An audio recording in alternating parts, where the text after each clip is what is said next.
नमस्कार दोस्तों, आप सबका स्वागत है एग्ज़ाम टूर चैनल में।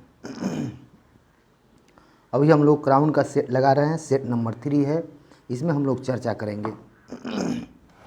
पहला प्रश्न है, किस देवता के लिए ऋग्वेद में पुरंदर शब्द का प्रयोग हुआ है? तो इसका आंसर हो जाएगा इंद्र के लिए पुरंदर शब्द का प्रयोग हुआ है। ऋग्वेद में विष शब्द का उल्लेख हुआ है कितना बार? चलिए बताना है। तो 170 बार उल्लेख हुआ है। आर्य शब्द इंगित करता है, आर्य शब्द जो है इंगित करता है, किसको बताना है? चलिए 3 नंबर का आंसर कीजिए। श्रेष्ठ वंश को कई बार एग्जाम में पूछा गया प्रश्न है। क्लासिकीय संस्कृत में आर्य शब्द का अर्थ है। चलिए आंसर कीजिए 4 नंबर का। तो एक उत्तम व्यक्ति। चलिए नेक्स्ट प्रश्न देखते हैं। प्रश्न संख्या 5 देखते हैं। ऋग्वेद का कौन सा मंडल पूर्णतः सोम को समर्पित है? 5 नंबर बताना है। तो 9वां मंडल सोम देवता को समर्पित है। 6 नंबर प्रश्न है, निम्नलिखित में से किस एक वैदिक साहित्य में मोक्ष की चर्चा मिलती है? किस वैदिक साहित्य में मोक्ष की चर्चा? उपनिषद में। चलिए 6 नंबर हो गया। 7 देखते हैं।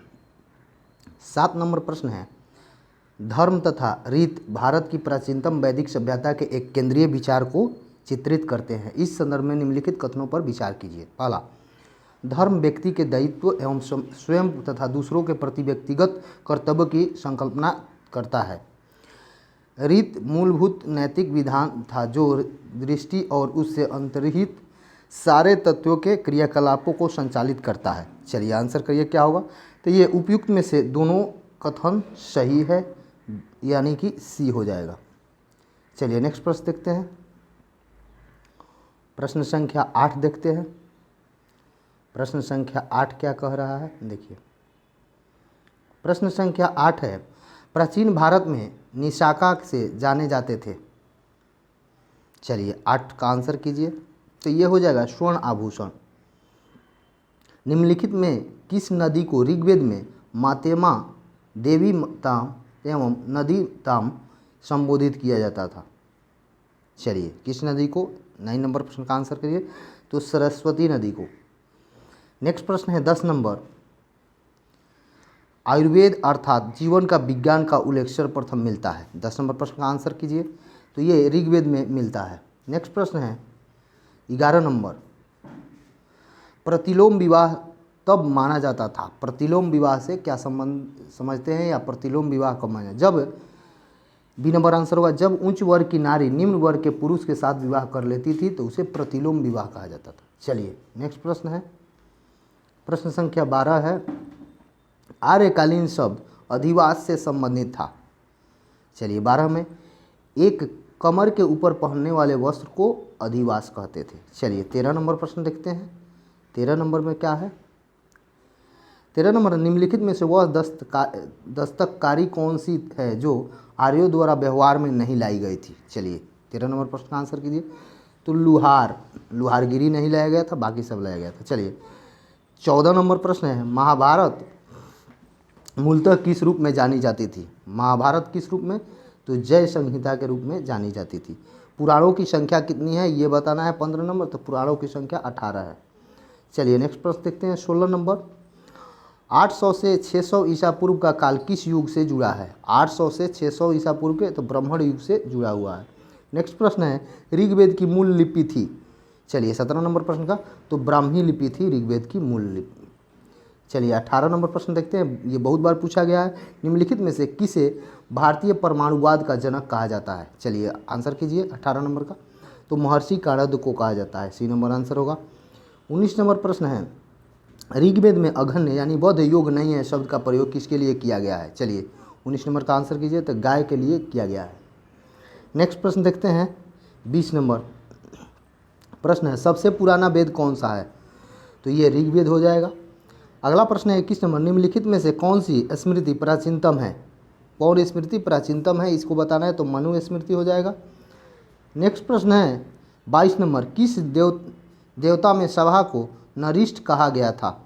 किस देवता में? चलिए तो ये हो जाएगा अथर्ववेद में कहा गया है। चलिए नेक्स्ट प्रश्न देखते हैं 23 से। इस चैनल को थोड़ा सा शेयर करें, सब्सक्राइब करें और बेल आइकन को दबाएं। चलिए 23 नंबर प्रश्न है, सूची ए और सूची 2 में मिलान करना है। ए में दिया हुआ है ऋग्वेद, सामवेद, अथर्ववेद, यजुर्वेद।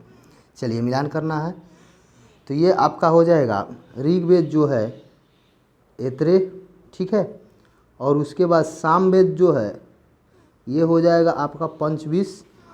अथर्ववेद जो है आपका ये हो जाएगा गोपद, और यजुर्वेद है तो शतपथ, यानी कि ये आपका ऑप्शन नंबर सी हो जाएगा, ठीक है, ऑप्शन नंबर सी हो जाएगा, ठीक है, ऑप्शन नंबर सी होगा। चलिए नेक्स्ट प्रश्न देखते हैं, 24 नंबर प्रश्न। त्रयी शब्द है, त्रयी नाम है, बताना है 24 नंबर प्रश्न का। तीनों वेद को त्रयी कहते हैं।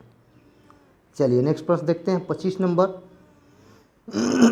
25 नंबर प्रश्न, निम्नलिखित में से कौन सी प्रथा चतुष्टकारी वेदोत्तर काल में प्रचलित हुई थी। चलिए 25 नंबर प्रश्न का आंसर कीजिए, तो ये सी आंसर होगा, ब्रह्मचर्य, गृहस्थम, वानप्रस्थ और सन्यासी। चलिए 26 नंबर प्रश्न देखते हैं, यज्ञ संबंधित विधि विधानों का पता कहाँ से चलता है। यज्ञ संबंधित विधि विधानों का पता तो यजुर्वेद से संबंध चलता है।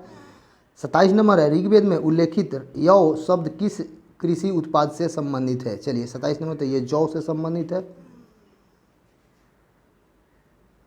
चलिए आइए आइए आइए आइए आइए आइए नंबर प्रश्न देखते हैं, जिस ग्रंथ में पुरुष मेघ का उल्लेख हुआ है वह है। चलिए 28 नंबर प्रश्न का आंसर कीजिए आप लोग, तो ये हो जाएगा शतपथ ब्राह्मण में किया गया है। 29 नंबर प्रश्न देखते हैं, ऋग्वेद में सर्वाधिक संख्या में मंत्र संबंधित है, किससे संबंधित है ये आपको बताना है, तो ये इंद्र से संबंधित है। अगला प्रश्न है, ऋग्वैदिक काल के प्रारंभ में निम्नलिखित में से किसे महत्वपूर्ण मूल्यवान संपत्ति समझा जाता था। चलिए 30 नंबर प्रश्न का आंसर कीजिए, तो ये गाय को समझा जाता था। चलिए नेक्स्ट प्रश्न देखते हैं, प्रश्न है 31 नंबर, प्राचीनतम विवाह संस्कार का वर्णन करने वाला विवाह सूक्त किसमें पाया जाता है। ये 31 नंबर प्रश्न का आंसर तो ऋग्वेद में पाया जाता है। नेक्स्ट प्रश्न है 32 नंबर, भारतीय संगीत का उद्गम किसमें खोजा जा रहा है। चलिए आंसर करिए 32 नंबर प्रश्न का, तो ये हो जाएगा सामवेद की संहिता में। नेक्स्ट प्रश्न है 33 नंबर, संस्कारों की कुल संख्या कितनी है ये बताना है, तो संस्कारों की कुल संख्या 16 है। चलिए आगे देखते हैं,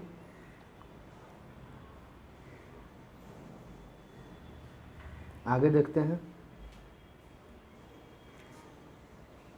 33 के बाद